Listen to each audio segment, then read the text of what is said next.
All right, so I am trying to get this screen share together. So bear with me for one moment because this is my first time being able to do this. And this is my third try. So bear with the sister. All right, so let's see. That's what I want to share. And now we go to, let's pull this over here. And let's go to what I'm looking for. Here we go, right here. Excuse me. Okay. Okay, I did it. Okay, so this is what I was attempting to do the last time, was to share the screen with you all so you could see the lesson while I'm going over the lesson. So welcome everybody. We are doing the second lesson in the threshold. The threshold is our shortest lesson in the African Goddess Initiation Manual, okay? So I did share some tidbits earlier in the week, or was it yesterday? It may have been yesterday. I shared some tidbits about creating your goddess bowl, your womb bowl, or your goddess bowl. And all I did was simply, I took, because I love candles. So right now I'm burning this, right? This soy candle. However, I had some candles that were in a little bit of a bigger jar, and not too big though. You know, I showed you guys a picture of it. It's not big at all. You can use like a fish bowl or something. The manual tells you a little bit more suggestions. If you have something in your home that you could use, some kind of a bowl that you can use in your home, that would be fine.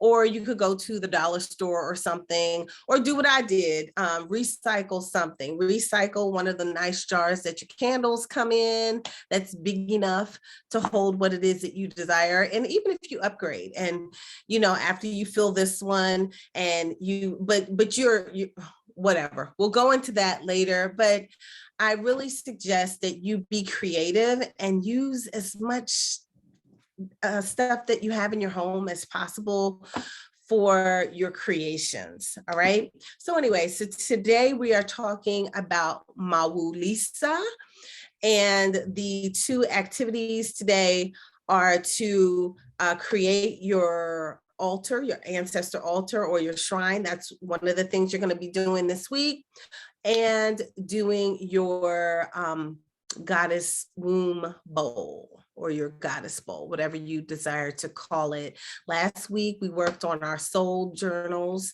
our soul books. I hope you guys have gotten your soul books and started them.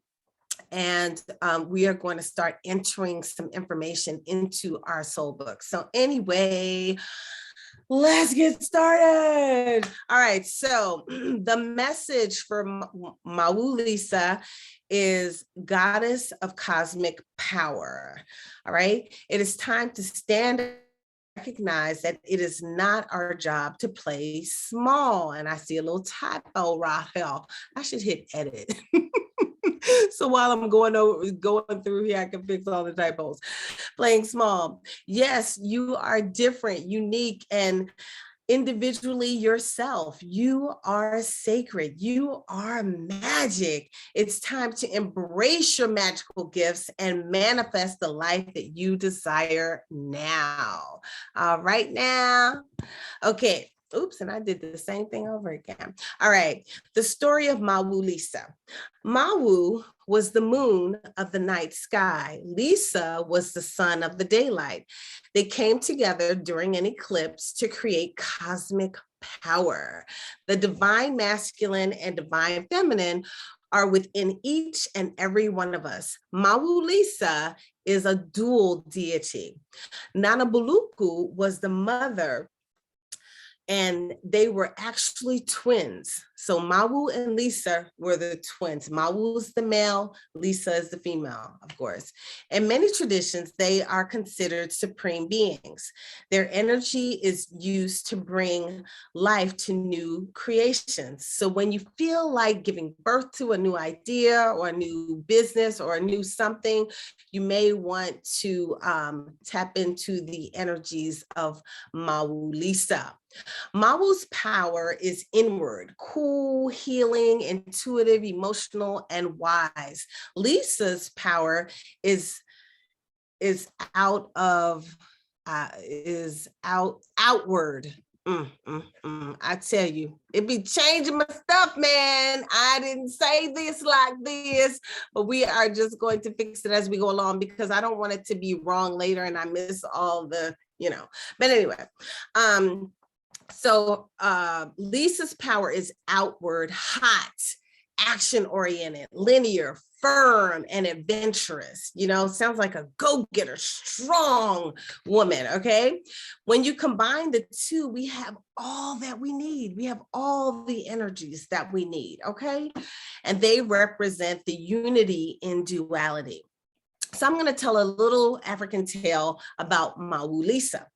One day there was an eclipse when one of them, Mawu or Lisa, was in the shadow of the other. And it was like one heavenly body was in the shadow of the other heavenly body. They came together at this moment and created children. And that was the whole eclipse, the cosmic something that we mentioned earlier. What was it? The cosmic, when they came together and did the eclipse, they created cosmic power. All right. They were the mother and father of all of the other gods. So all of the lower deities, the lower gods, they were the mother and father of them. There were 14 gods in all, and all of them were twins. I was like, wow, that is really cool.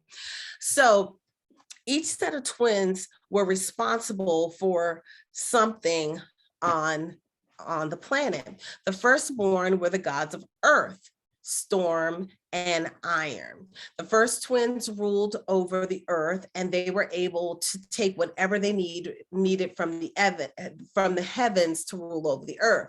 The second pair of twins were told to stay in the sky, so they ruled over the thunder and the lightning. The third pair ruled over iron. It said they were iron, but I think they meant that they ruled over iron, and they were the strength of their parents. They were to prepare the land and give the humans the tools and the weapons and things they needed for the land, like to toil the land and things of that nature. The next set of twins lived in the sea, and they ruled over all of the waters and all of the fish. All right. Wait a minute, let me make sure that is correct. All right. Now, other twins that were born after this, they ruled over the birds and they ruled over the beasts of the bush, and they dealt with the trees and things of that nature. Additional twins were sent to rule over the space between the earth and the sky. They were told to give, and I found this significant, they were told to give a length of time to the humans that the humans were to live. So I know initially humans lived for maybe 1,000 years. And then all of a sudden, I believe that there is a scripture in the Bible, and I'm not sure what the scripture is, but it talks about, and their time would be like 120 or something, like people would not live longer than 120 years or something like that. I have to go look the scripture up. But anyway, so beings went from living like thousands of years, like 1,000 years, not thousands, but like 1,000 years to only 120 years. Now, for us, we think that's a lot, but this was a reduction. So I'm not sure if it was one of these sets of twin gods that made this new ruling, but I do know that the Bible references a ruling like that. So anyway, back to the little story. The lesser gods reported back to Mawu Lisa the happenings on the earth. All right. So mean, I know we've heard a lot of things about, like, I've heard similar stories like this, like there was something else that kind of created this, and then they watch over us. Like I've heard that alien stories, Anunnaki story, different stories that sound very similar to this. So anyway, this was an African tale of the Fon people of Abami, Republic of Benin. And I believe at the beginning we saw Benin with her name, all right, with their name, Mawu Lisa. All right, so that's the little tale. Now, if you guys find any other tales, and I will search for other tales as well, and I'll see if I can find any video tales of Mawu Lisa. And if I do, or when I do find them, I will share them in here so that you guys can peruse those as well and hear more stories about the different deities. All right, and I'm trying to look in the right place. I should probably put me over here so I could be paying attention this way. All right, and let me move this over. Nope, that's not gonna work, but whatever. Okay. All right, now how do we honor Mawu Lisa? And one thing that I felt is that we should embrace both the energies of the sun and of the moon. And I know some people do sun gazing. I know I did that once, or for a little while when I heard about it at first. I was living in California at the time, and I did it. I'd wake up in the wee hours of the morning and look at the sun. I don't know. I didn't really get anything out of it, but I also really didn't have good guides, and I didn't have anybody really walking me through what I was doing and why I was doing this or whatever. So I didn't do it for too long, but some people do that. I don't know. So anyway, sun gazing, or just being in the sun. There are nutrients that come from the sun, whether it is artificial or not. I don't know if it's artificial or not, but I know there's so much rhetoric out there. But we do get some vitamins from the sun that are very good for us, like vitamin D. I know we had, I call it the cucarachas out here for the past few years, and vitamin D is good for the cucarachas, so either getting it naturally outside from the sun, or you can take it as like a little oil tab or something like that. But it's great to take vitamin D and vitamin K. I don't know if vitamin K comes from the sun, but the mixture of the two are good, especially if you want to be preventive and as far as getting ailments, getting the cucarachas. So anyway, let's move on. Okay, so symbols, some symbols that for Mawu Lisa are the moon, the sun, palm kernels, rain, clay, and elephants. And that's really interesting because I was looking at elephants before I was preparing the lesson. I was looking at elephants, and I learned that the elephant whose tusk is upward and like curled upward, that is to ignite your creativity and to enhance your ability to manifest whatever it is that you're trying to manifest. So I was like, ooh, and a lot of people have elephants, but it's when the tusk is up. So I was like, wow, I wonder what it means when the tusk is downward. And this could just be superstition, I don't know. But I thought, maybe I will invest in an elephant for my home whose tusk goes upward. So anyway, just something. I know a lot of people in the sorority Delta Sigma Theta, an elephant is their symbol. I don't know, I guess a symbol that they use. And so they probably have a lot of elephants. So anyway, colors, white, auspicious time, all celestial events, including sunrise, sunset, full moons, moonrise, and moon sets. Music, there are two songs. I listened to both of them, and I'm going to play a little of one of them. Let's see. That's not it. This is it.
All right. I like that song. I like that one better than the other one. So that's why I decided to share that one.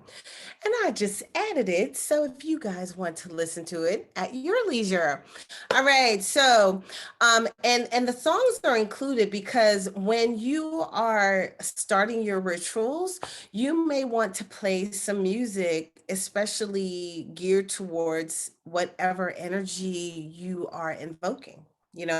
So you will get music shared with you every time we have a session, and you might find I don't know, whatever music resonates with you and the collective group that works with you, you can play. Sometimes I play Orisha music. Sometimes I play amapiano, because when I play amapiano music, I tend to get into a state really quickly. So sometimes I play that. Sometimes I play, I love Deva Premal's music. I love Krishna Das's music. So whatever floats your boat, you might want to play some gospel music. Whatever floats your boat, play what it is that resonates with you. Okay. Now, the only thing I want you to be mindful of playing music with naughty lyrics. You do not want to play music that have lyrics that have you affirming things that are negative for yourself. So be careful with that. All right. Now, suggested offerings are drumming.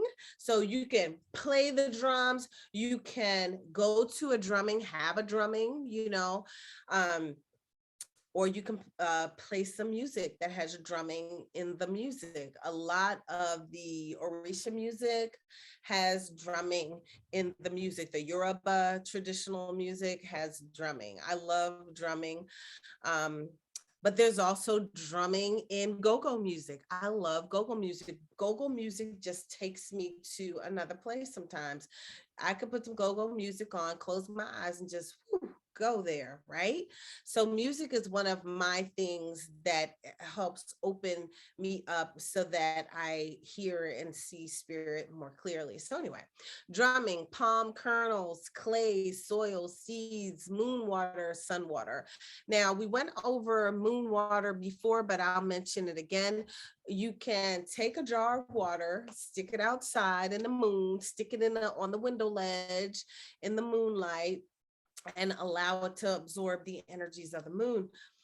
If there is some special thing happening, some celestial solar situation happening that you feel is positive and the energies of it are great, you can go collect some moon water from that particular time. You can collect sun water as well. All right. So anyway, and then you can use these when you make your products, when you make your sprays, your tinctures. um, you can use this in your recipes. I have a healing spray, so I use a little bit of some, what was some water that I got one time? It was really auspicious. Maybe I think I might have gotten some Lionsgate water, some water for the Lionsgate portal, from the Lionsgate portal. So, you can be creative. When things are happening, I will make suggestions. Hey, go go put a gallon of water outside in a glass container, and go, absorb the energies that are going on outside. So I'll let you know when different things arise as to when's great times. But anytime you can do a full moon, get some water from the full moon, or you can get some water from the new moon. And as we go along, I will start sharing with you different rituals that you can do through the moon's cycles. But we're going to get a little bit further into our lessons first, and then we'll start going over the moon cycles, because there's actually something you can do every day for the moon, for the waxing moon, the waning moon, the dark moon, and Sunday through Saturday, there are different things that you can focus on, and I keep it right beside me. So anyway, I will share this with you guys. I'll probably make a little post or something so that you can have it for yourselves and know the little things that you can do every day for the moon cycle. So anyway, altars and shrines. An altar is simply a place of consecrated spiritual energy. There's so many types of altars. There are ancestral altars, devotional altars, love altars, protection altars, prosperity altars, and there are many more. You could create an altar for whatever. There are Orisha altars. When you get crowned with an Orisha, then you get a sopera, I think that's what it's called, which is like a ceramic pot. and the ashe, the energy of the orisha, is in the pot. And then you put this in a sacred place in your home, and that's where you give reverence to the orisha. All right, so anyway, and that, I'm just giving you a little piece of that, okay? There's a lot more to it than that. I just tried to condense it because that's not what we're talking about today. So anyway, so today we're going to talk about this womb bowl now. So I mentioned earlier and yesterday about the womb bowl. So go back and look at the post that I made, and I showed you how I just used my candle jar as my little miniature womb bowl, because right now I don't have space for really large items to be on any of my altars. So I said, for this, I'll just get something small. And I thought this was an amazing idea. I love this idea. And I love that to keep it activated, you use it daily. So you're keeping the energy flowing and the gratitude flowing for the things that you're giving to spirit to take care of. And this reminds me of the to-do list, where you write on your to-do list things that you have to do, and then you write on another to-do list the things that you don't know how to do, but you still desire them to take place.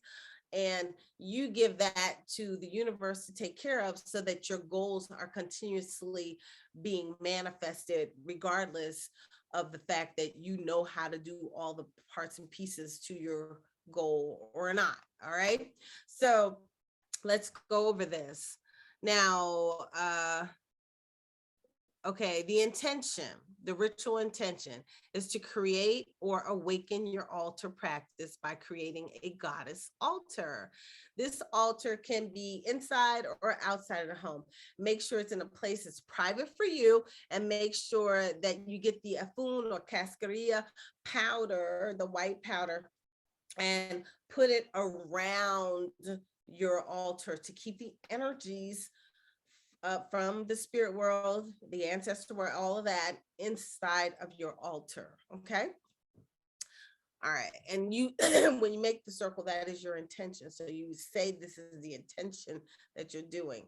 And you may need to do this maybe once a month, because it'll wear off depending on what kind of surface it is on. If it's on tile or something, you may have to do it every couple of days. I don't know. Okay. All right. So what you will require is a flat surface, an altar cloth, goddess elements, moon elements, a chalice, a glass, or a vessel for moon water,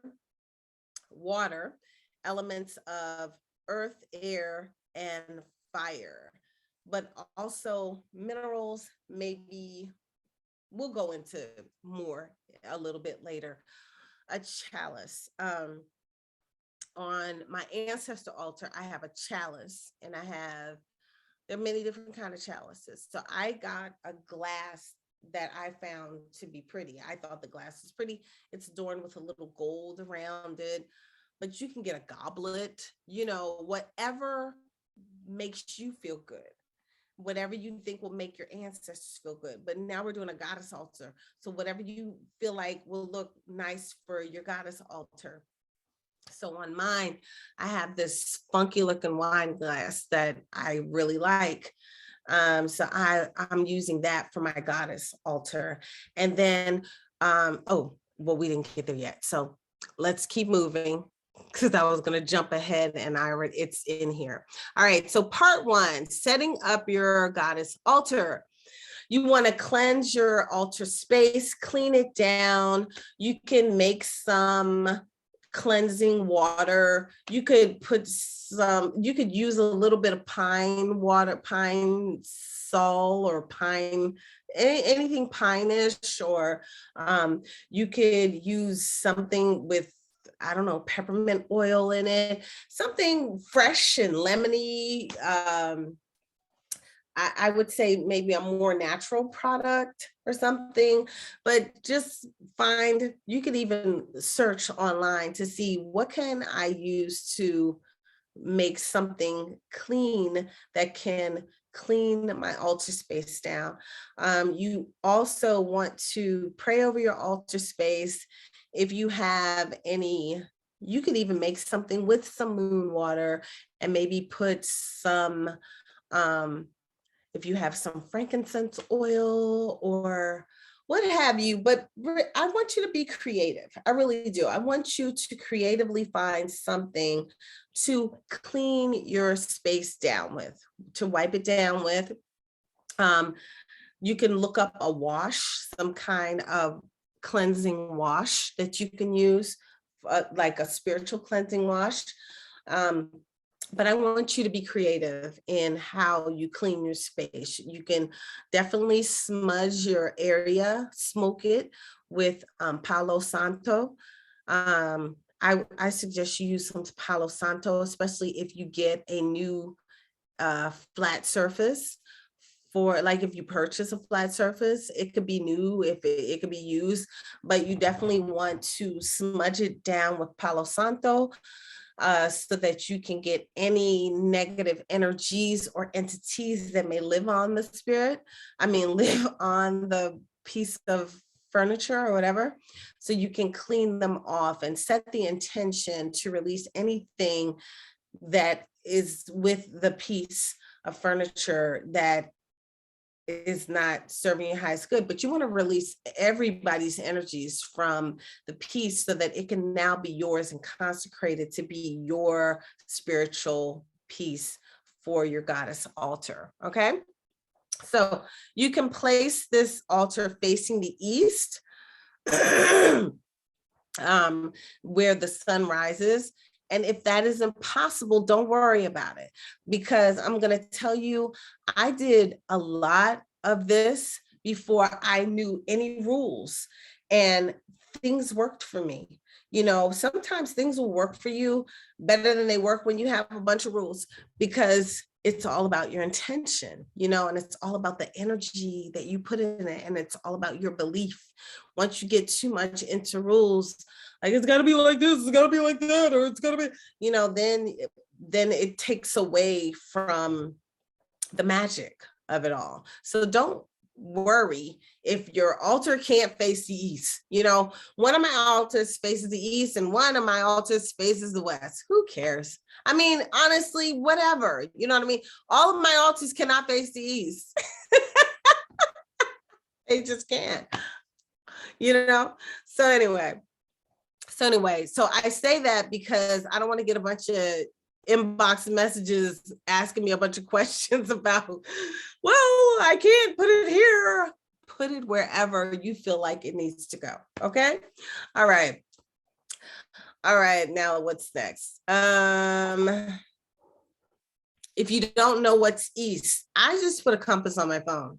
That's what I did to figure out what was east. At one point I bought a compass so that I knew what direction was what, but I was living somewhere else. And when I moved, I don't even know where that compass is. So this time, when I had to figure out in this place what was east, or north, south, east, and west, I just put a compass app on my phone, and that's how I was able to figure it out. So you might want to know where the directions are in your home anyway, because sometimes you want things to be in the right places in your home.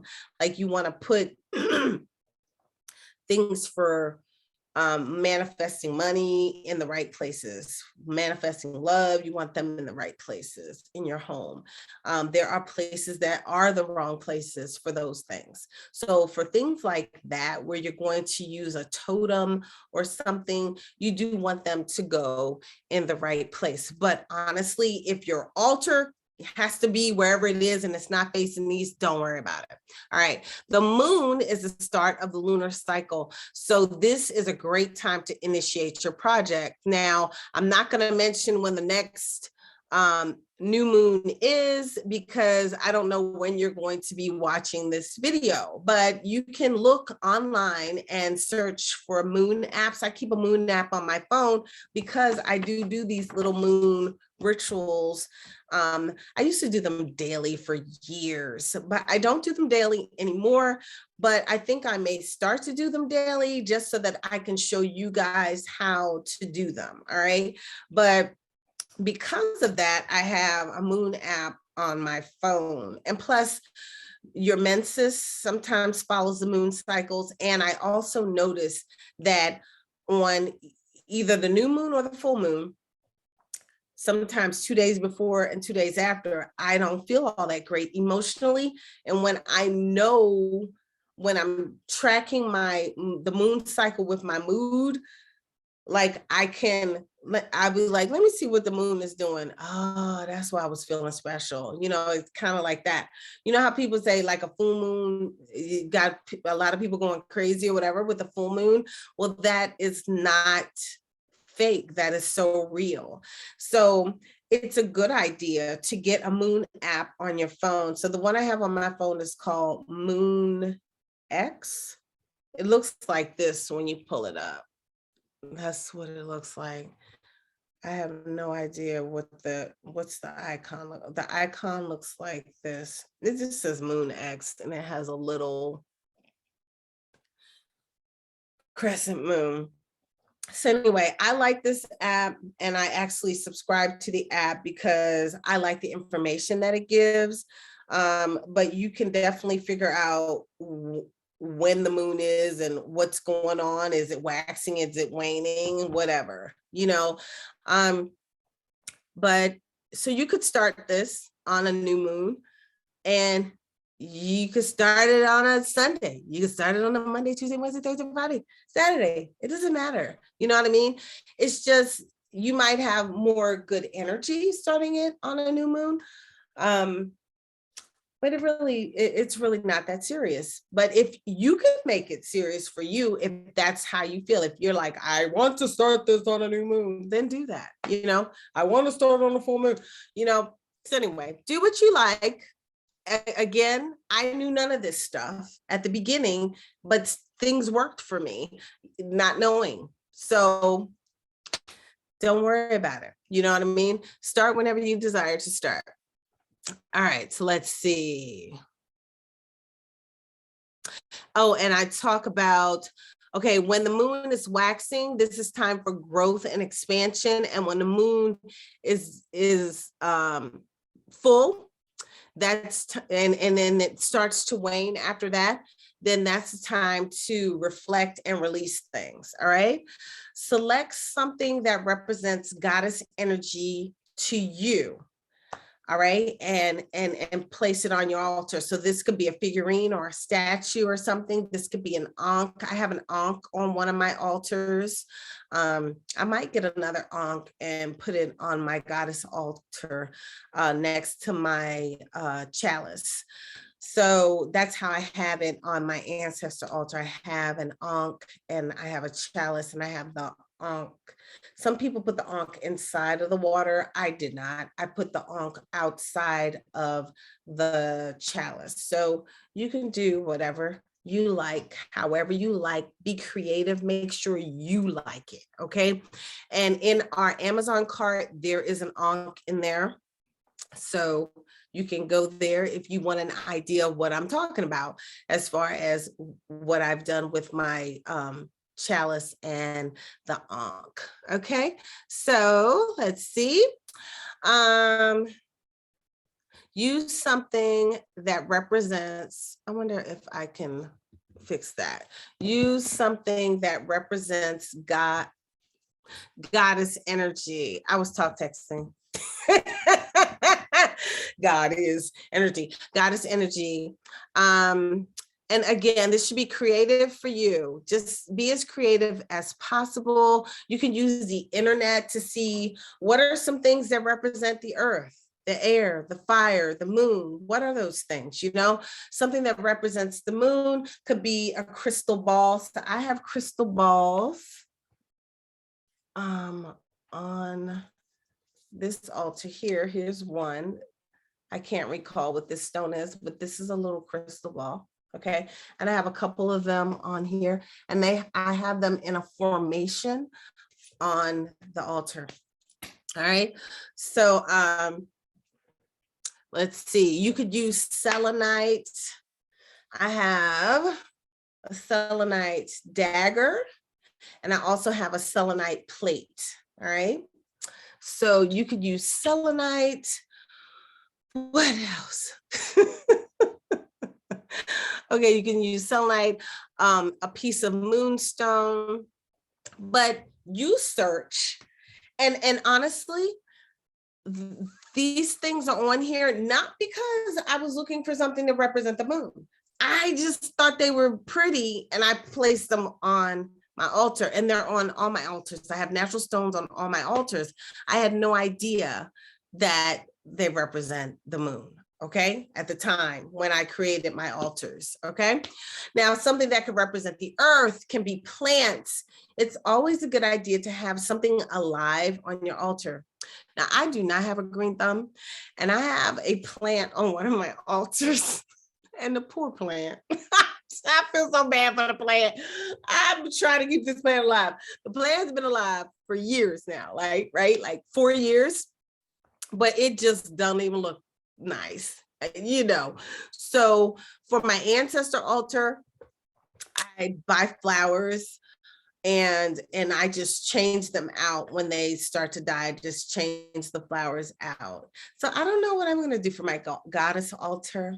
I don't know, but plants, flowers, fruits, bones, magnets, iron, silver, gold, crystals, brown items like wood or something, salt. I have a little salt on my altar.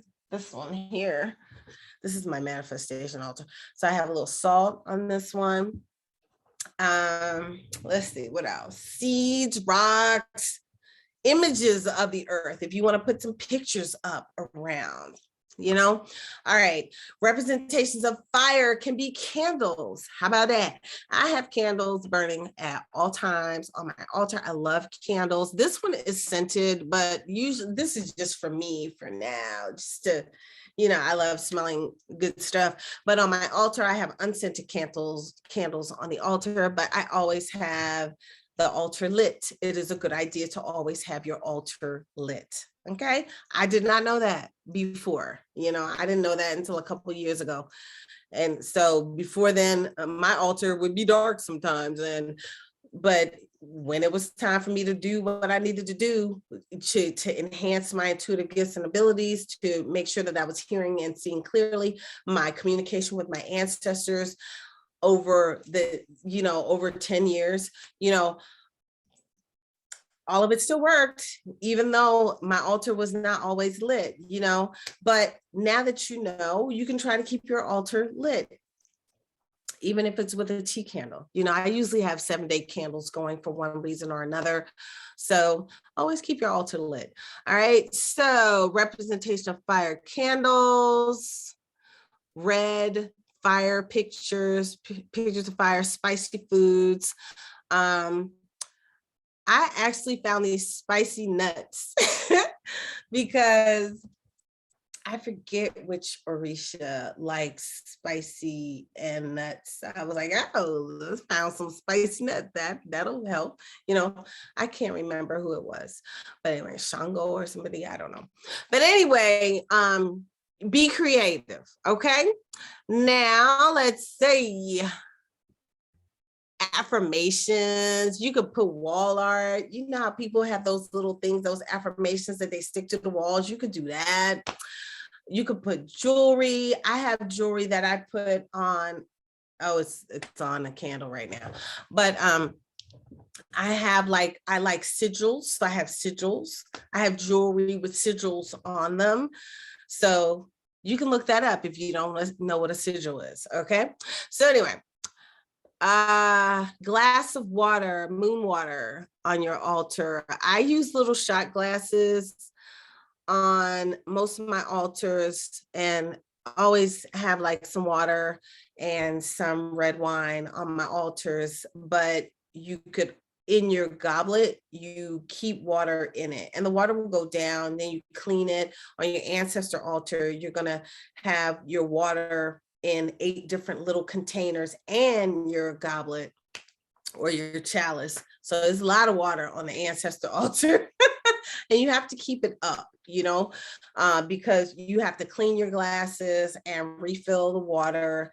You don't just pour more water in. You definitely want to clean the glasses and then refill with water. All right. So anyway, to dedicate your altar, you want to offer prayer and libations, some kind of offering and libations. And libations are like liquor or something like that. All right. You want to meditate, pray, and say hello to your altar on a daily basis. Abiola Abrams, who wrote the manual that we're using, that we're getting all of this from, she suggested to sprinkle your home with the moon water. And I would say do it with intention. So whatever your intention is, you can sprinkle the moon water around your home. You can create, as I said before, you can create sprays, whatever it is that you want to do with your moon water. All right. And make sure you maintain your altar and clean your altar, because they can get dusty. So you want to clean them, dust them off and things of that nature. Now, creating your goddess womb bowl, which we've talked about twice now. The intention is to release your issues to the womb of spirit. Release your issues to the womb of spirit. I like that. All right. So you'll require a bowl. And as I told you, I want you to be creative as to what your bowl is. Like me, like my ash, like I showed y'all before. This is full of ash right now. And this was a candle. This was a candle lid because this gets hot. So I put it on this. This is my Palo Santo. This is the piece that I have left right here, right? And so I just keep it on the side of here because sometimes I'll just let it sit in my charcoal disc. But right now I'm burning frankincense and copal and sage in here. Okay.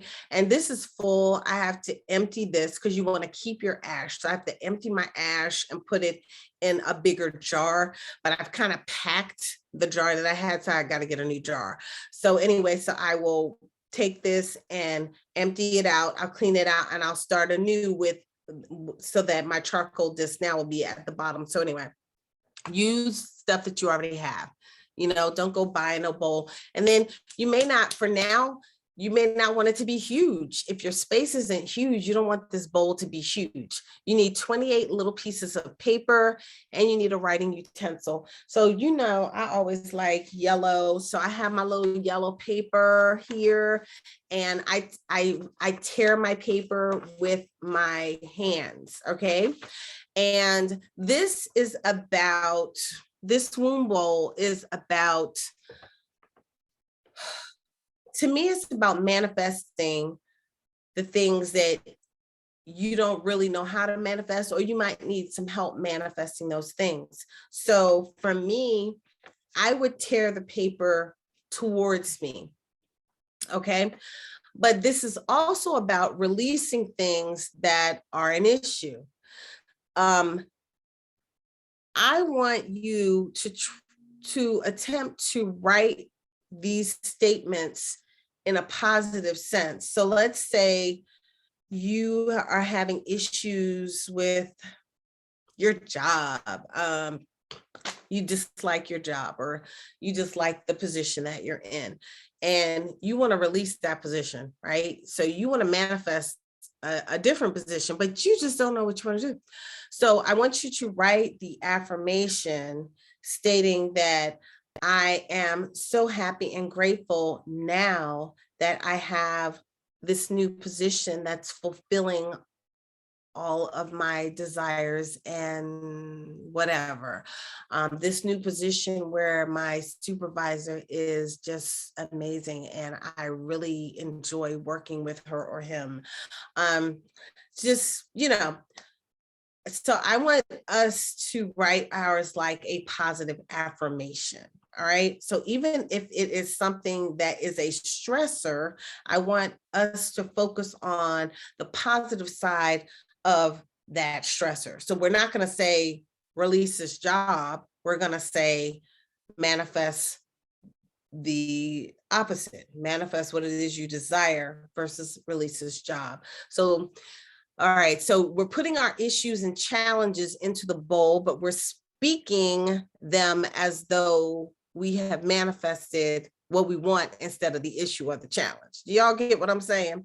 Now, if you could do this however you desire, but if you do it the way I just suggested, what I want you to do is to create your 28 little pieces of paper. I want you to tear the paper towards you, tear all the edges because you want it all torn manually. So this is going to go in the trash, right? So you want all of it torn, all the edges torn, right?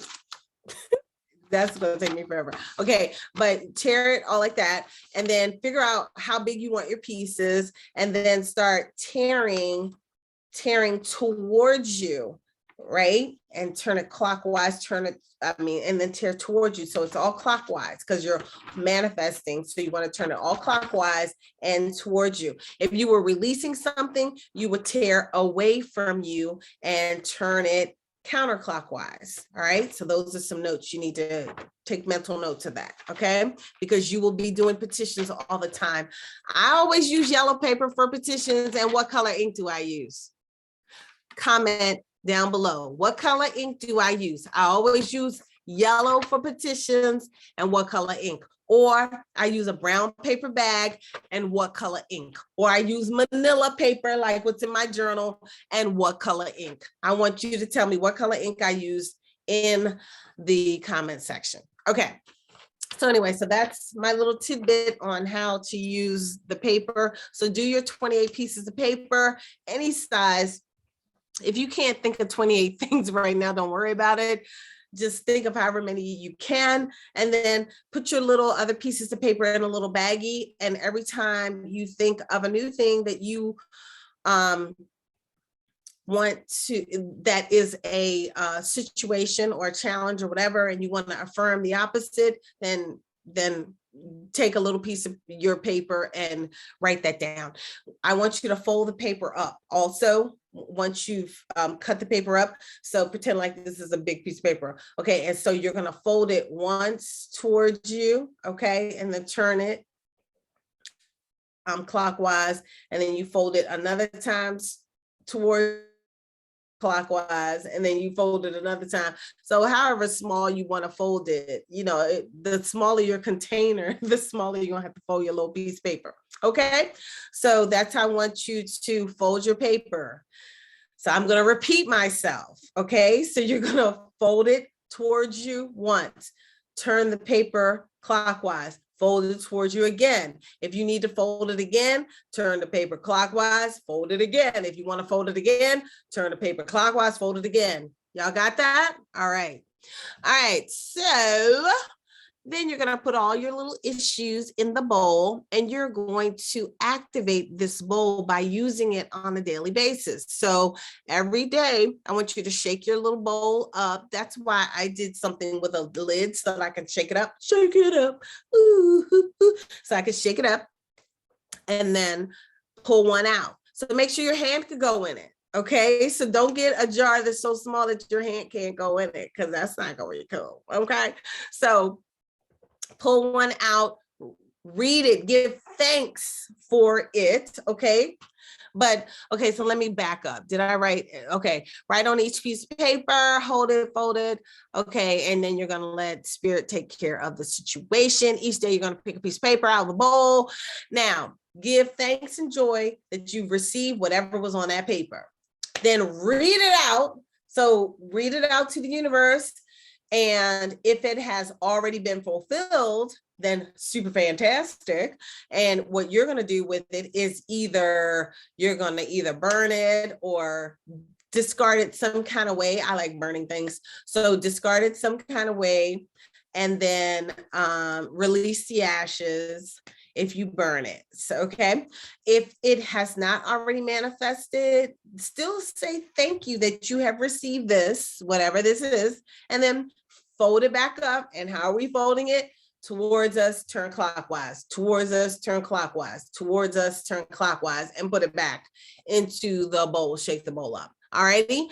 So you can decorate your bowl, make your bowl look pretty if you like. You can bling your bowl out, whatever you want to do, do it. You could stick stickers on your goddess womb bowl, whatever you want to do, just make it beautiful for you. Okay. All right. Let's see. So, and I wrote my statement. I am so happy and grateful now. The threshold mantras. I am limitless. Can you repeat that after me? I am limitless. I am limitless. Yes, ashe. Oh, all right. So there's a film, I mentioned it last time, named called Limitless, and it's a TV show called Limitless. That I liked both the movie and the TV series of Limitless, because anyway, go check them out. They're really cool, but it really shows you how limitless we could possibly be. And we really have to think of ourselves in that way, because we are divine creators. We can do so much. Even in the Bible, it says that greater works ye will do, we will do greater works. So what were they doing in the Bible? They were raising the dead. They were healing people. They were making the blind see. So we could do that too, okay? Because greater works we will do, but we limit ourselves with the dumbed down perspective of society, okay? So anyway, the next threshold mantra is my power shines forth from within. My power shines forth from within, okay? And the threshold journal question, who am I today? Who am I? Who do I desire to be is the other question. Who do I desire to be? One of the things that I did is I got a picture that represents who I desire to be, embodying the fullness of myself. So I did that. So that's something that you could do if you want. You could be creative with all of this. The threshold embodiment, add something personal to your altar to celebrate awakening your goddess power. What do you want to add that's personal to your altar? I don't know. Everything that I have is personal to my altars. But what do you want to do? Make your altar your own, okay? Threshold integration. All right, add the threshold goddess and your experience with the threshold goddesses. Add the threshold goddesses and your experience with threshold rituals to your goddess soul book, okay? And lastly, please check in with the group. Share what you're doing. Some of you guys only inbox me, you only ask me questions, but you can share with the group. This is a community. So share with the group where you are, what you're doing, what you did. Share your thoughts, share what you're experiencing, share with the others. Don't just inbox me, because this is a group thing. You know what I mean? Share. I'll share too. Well, I do share. All right. So that is it. I am definitely recording some meditations. I got some inspired ideas over this past week, so I will be recording some different meditations during this week. I will also be recording the mudras for the week. Okay. All right, y'all. I hope you enjoyed this workshop today, and I will see you in the next one. Ashe.